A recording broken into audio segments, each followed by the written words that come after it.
దేవుని వాక్యమైన పరిశుద్ధ గ్రంథం బైబిల్లో నుండి ద్వితీయోపదేశకాండం 21వ అధ్యాయాన్ని చదువుకుంటాం.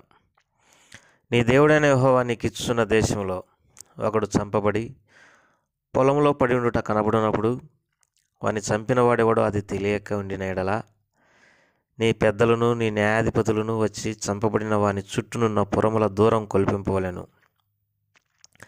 ఏ ఊరు ఆ శవమునకు సమీపంగా ఉండునో ఆ ఊరి పెద్దలు ఏ పనికిని పెట్టబడక కాడి ఈడు అని పెయ్యను తీసుకొని దున్నబడకయు విత్తబడకయునున్న ఏటిలోనికి ఆ పెయ్యను తోలుకొని పోయి అక్కడ అనగా ఆ లోయలో ఆ పెయ్య మెడను విరగదీయవలెను. అప్పుడు యాజకులైన లేవీయులు దగ్గరకు రావలేను. యెహోవాను సేవించి యెహోవా నామమున దీవించుటకు ఆయన వారిని ఏర్పరచుకునేను గనుక వారి నోటి మాట చేత ప్రతి వివాదమును దెబ్బ విషయమైన ప్రతి వ్యాజ్యమును విమర్శింపబడవలెను. అప్పుడు ఆ శవమునకు సమీపమందున్న ఆ ఊరి పెద్దలందరూ ఆ ఏటి లోయలో మెడ విరగదీయబడిన ఆ పేయపైని తమ చేతులు కడుక్కొని, మా చేతులు ఈ రక్తమును చిందింపలేదు, మా కనులు ఇది చూడలేదు. యెహోవా, నీవు విమోచించిన నీ జనమైన ఇజ్రాయేలుల నిమిత్తం ప్రాయశ్చిత్తం కలగనిమ్ము.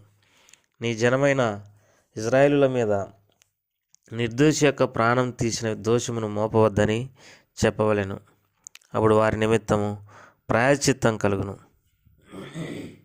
అట్లు నీవు యెహోవా దృష్టికి యథార్థమైనది చేయనప్పుడు నీ మధ్య నుండి నిర్దోషి యొక్క ప్రాణం విషయమైన దోషమును పరిహరించదు.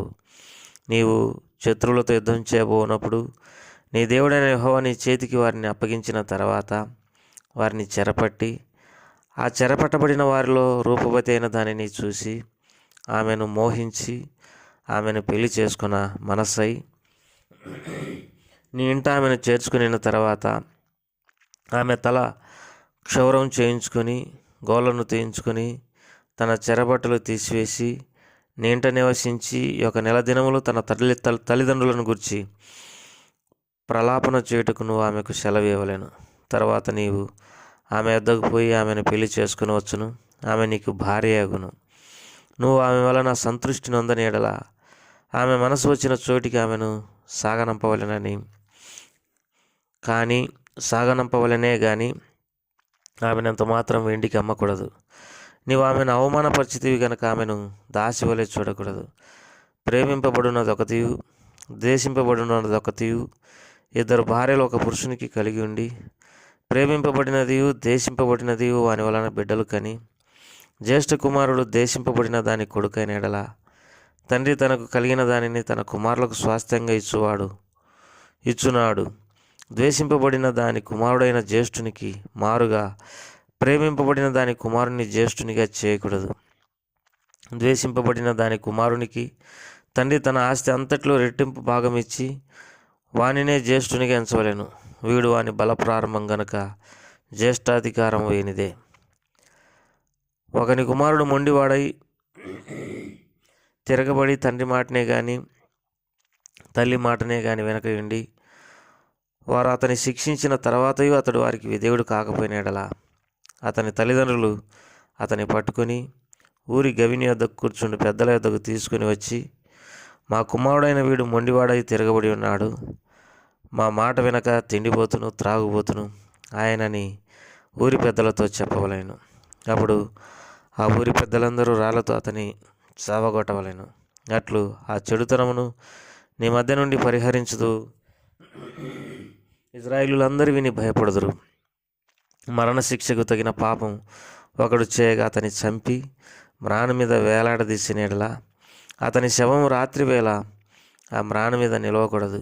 వేలాడదీయబడిన వాడు దేవునికి శాపగ్రస్తుడు గనక నీ దేవుడైన యెహోవా స్వాస్థ్యంగా నీకు ఇచ్చున్న దేశమును నీవు అపవిత్రపరచకున్నట్లు అగత్యముగా ఆ దినమున వానిని పాతిపెట్టవలేను.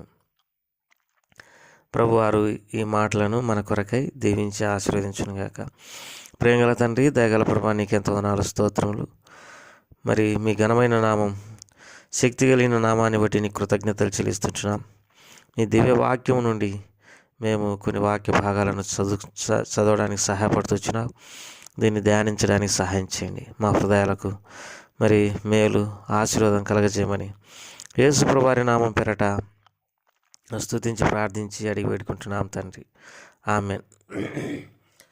ద్వితీయోపదేశకాండం 21వ అధ్యాయం మొదటి భాగం ఏంటిదంటే, ఎవడైనా ఒకడు చంపబడి పొలంలో పడి ఉండినప్పుడు ఆ చంపిన వాడెవడో తెలియకపోయినాడలా ఆ దినాల్లో ఉన్నటువంటి పెద్దలు, న్యాయాధిపతులు ఆ శవం ఎవరికి సమీపంగా ఉందో ఆ ఊరిలోని పెద్దలను మరి పిలువనంపించి వారిని విచారించాలి. లేవీయులు వచ్చి మరి ఆ విచారణ జరపవలెనని దేవుని వాక్యం సెలవిస్తుంది. 21వ అధ్యాయం 5వ వచనం. అప్పుడు యాజకులైన లేవీయులు దగ్గరకు రావలేను. యెహోవాను సేవించి యెహోవా నామమున దీవించుటకు ఆయన వారిని ఏర్పరచుకునేను గనుక వారి నోటి మాట చేత ప్రతి వివాదమును, ప్రతి దెబ్బ విషయమైన ప్రతి వ్యాజ్యమును విమర్శింపబడవలేను. ఇప్పుడు యాజకులైనటువంటి లేవీయులే దాన్ని విమర్శించాలి. ఎవరు చంపినారు అనే సంగతి వారే విమర్శ చేయాలి. ఎందుకంటే యెహోవా నామం పేరట వారు మరి దీవించడానికి ఏర్పరచుకున్నటువంటి వారు. అంతేకాదు మరి ఒక పేయను తీసుకోవాలి. ఆ పేయ నీటిలోనికి తీసుకుపోబడాలా, ఏటి లోయలోని నీటిలో నిలబెట్టి దాన్ని మెడ విరిచి మరి దాని రక్తాన్ని చిందించాలి. అప్పుడు ఆ ఊరిలో ఉన్నటువంటి వారు, మేము ఈ మనిషిని చంపిన వారెవరో మాకు తెలియదని దాని మీద చేపెట్టి చెప్పాలి. 21వ అధ్యాయం 8వ వచనం. యెహోవా, నీవు విమోచించిన నీ జనమైన ఇజ్రాయేలీయుల నిమిత్తం ప్రాయశ్చిత్తం కలగనిమ్ము. నీ జనమైన ఇజ్రాయేలీయుల మీద నిర్దోషి యొక్క ప్రాణం తీసిన దోషమును మోపవద్దని చెప్పవలేను. అప్పుడు ప్రాణం తీసిన దోషమునకు వారి నిమిత్తం ప్రాయశ్చిత్తం కలుగును. మొత్తం మీద ఒక పొరపాటు జరిగినప్పుడు దానికి వారు ప్రాయశ్చిత్తము కలగజేసుకోవడానికి ఒక పేయను తీసుకొని దాన్ని ఏటి లోయలో నిలబెట్టి దాన్ని మెడ విరిచి ఆ ఊరిలో ఉన్నటువంటి ప్రజలు మేము ఇది చేయలేదు అని దాని మీద చేపెట్టి ప్రమాణం చేయాలి. ఆ తర్వాత నిర్దోషిని చంపినన్న దోషం వారి మీద లేకుండా పోతుంది. ఇది ఒక పద్ధతి. ఈ 21వ అధ్యాయం మొదటి భాగం ఇది. తర్వాత మరి 21వ అధ్యాయం 10వ వచనంలో, నువ్వు శత్రువులతో యుద్ధం చేయబోనప్పుడు నీ దేవుడైన యెహోవా నీ చేతికి వారిని అప్పగించిన తర్వాత వారిని చెరపట్టబడిన వారిలో రూపవతి అయిన దానిని చూసి ఆమెను మోహించమని పెళ్లి చేసుకున్న మనస్సైన ఎడల. ఇక్కడ మరి యుద్ధం చేసేటప్పుడు మరి కొంతమందిని చెరపడతారు. వారిలో ఎవరినైనా పెళ్లి చేసుకోవాలన్నప్పుడు రూపవతి అయినటువంటి ఆ అమ్మాయిని, ఆమె నిమిత్తము మరి వారు చేయాల్సినటువంటి పద్ధతి గురించి ఇక్కడ రాయబడింది. ఏం రాయబడిందంటే, వాళ్ళ తల్లిదండ్రుల గురించి, ఆమె దుఃఖాక్రాంతులు అవడానికి టైం ఇవ్వాలని, గోళ్ళను తీయించుకోవాలని, చెరబట్టలు తీసేయాలని, తల క్షౌరం చేసుకోవాలని, 1 నెల వరకు మరి ఆమెకు టైం ఇచ్చి ఆ తర్వాత పెళ్లి చేసుకోవచ్చని దేవుడు ఇజ్రాయేలులకు మరి సెలవిస్తూ వచ్చినాడు. 3వ సంగతి ఏంటంటే, ఒక వ్యక్తికి 2 భార్యలు ఉంటే ఆ వ్యక్తి మరి మొదటి భార్యను కాకుండా 2వ భార్యను ఎక్కువ ప్రేమించినప్పుడు, మొదటి భార్యకి పిల్లలు ఉండి 2వ భార్యకు పిల్లలు ఉన్నప్పుడు మరి జ్యేష్ఠ హక్కు లేకపోతే జ్యేష్ఠత్వం మరి 2వ భార్య కుమారునికి ఇవ్వకూడదు, కానీ మొదటి భార్య కుమారునికి ఇవ్వాలనని దేవుడు సెలవిస్తూ వచ్చినాడు. తర్వాత ఇంకొక విషయము, మరి ఎవడైనా చంపబడినప్పుడు మరి వానిని మరాణ మీద వేలాడదేవాలనని దేవుని వాక్యంతో రాయబడింది. కాబట్టి మాను మీద వేలాడదేబడిన ప్రతి వాడు శాపగ్రస్తుడని దేవుని వాక్యంలో రాయబడింది. ఇంకొక 4వ విషయం ఏంటంటే, ఎవడైనా ఒకడు తల్లిదండ్రుల మాట వెనక మొండివాడై మరి తిరుగుతున్నప్పుడు తల్లిదండ్రులు పెద్దల యొద్దకు తీసుకుని పోయి, మా కుమారుడు మొండివాడుగా ఉన్నాడు అని చెప్పినప్పుడు ఆ వ్యక్తిని రాళ్లతో కొట్టి చంపాలి. అట్లు ఆ మొండితనం తీసివేయబడుతుంది. ప్రియమైనటువంటి వారలారా, ఇజ్రాయేలీల సమాజం మరి ఎన్నో రీతులుగా నేటి వరకు కూడా దీవించబడడానికి గల కారణం ఏంటంటే, దేవుని వాక్యం సెలవిస్తుంది, ధర్మం ఆచరించడానికి కీడేమీ సంభవించదని దేవుని వాక్యంలో రాయబడింది. దేవుని యొక్క న్యాయవిధులు, దేవుని యొక్క కట్టడలు, దేవుని యొక్క ఆజ్ఞలు, దేవుడు ఏం చేస్తే ప్రజలను ఆశీర్వదిస్తాడో ఆ సంగతులన్నీ మరి దేవుని వాక్యమైన ఈ ధర్మశాస్త్రంలో, దేవుని గ్రంథమైన బైబిల్లో రాయబడినాయి. ఈ చదువుకున్నటువంటి ఏ జనమైనా, ఏ దేశమైనా, ఏ ప్రాంత ప్రజలైనా ఆశీర్వదించబడినారు. అందుకే ఈ శ్రేష్టమైనటువంటి గ్రంథాన్ని దేవుడు మనకిచ్చినందుకు మనం ఎంతో ధన్యులం. ఆ ప్రేమ కలిగినటువంటి వాడు, ఆ దయగలిగినటువంటి యేసుక్రీస్తు ప్రభువారు మనం ఏ రీతిగా ఈ లోకంలో బ్రతకాలో అన్ని విషయాలు రాయించినాడు. ఆ రీతిగా బతికేటటువంటి ప్రజలకు ఆశీర్వాదం దొరికింది. దాన్ని బట్టి మనం ప్రభువును స్తుతించి ఆరాధించాల్సినటువంటి వారమైంటున్నాం. మనం కూడా ప్రతి వాక్య భాగమును శ్రద్ధగా చదువుకోవడానికి, వినడానికి, మరి దాని ప్రకారం జీవించడానికి మనము సిద్ధంగా ఉండాలి. ఈ మన దేశమైన ఈ ప్రజలు శ్రేష్టమైనటువంటి వాక్యం లేక మరి దయాల బోధ యందు లక్ష్యముంచి నష్టపడతా ఉన్నారు. మనం వారి కొరకు ప్రార్థించాల్సినటువంటి వారమైంటున్నాం.